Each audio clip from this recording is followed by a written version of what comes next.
I actually think about inclusivity in sound a lot. How we can enrich experiences related to sound, like concerts, for example, for those who have hearing difficulties.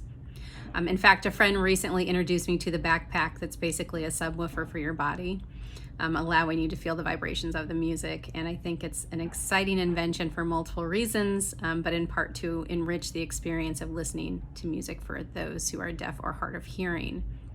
But back to the comment. So we are not only hearing sound, but we are feeling it. Yes, sound is vibration.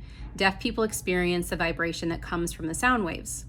Also, there are varying levels of deafness, so each individual experiences sound differently. And even if sound is not within the range of what we can hear, we are still impacted by it. Studies have shown even sound that we can't hear is still impacting us. Even though we can't hear it, it can still cause hearing damage.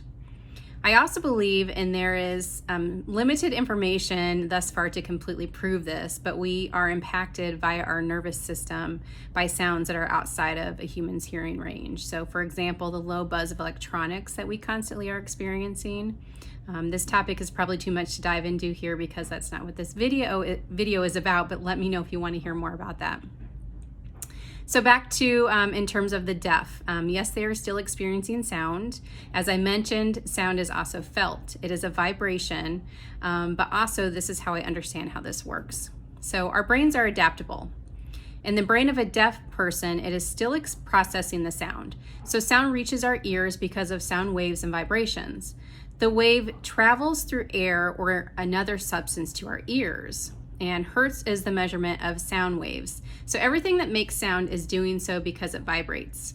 Lower sound is from slow, long waves. Higher sounds are from fast, short waves. And humans hear from 20 hertz to 20,000 hertz in general.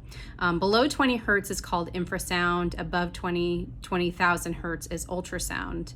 And since deaf people lack one of their senses, clearly, their other senses through brain plasticity work together to compensate for the hearing loss.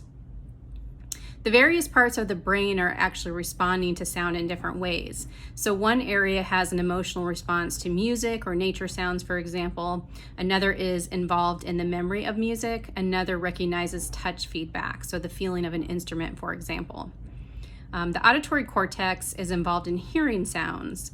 When the body hears sounds, the ears sense the sound or the vibrations, and that information is processed in the auditory cortex.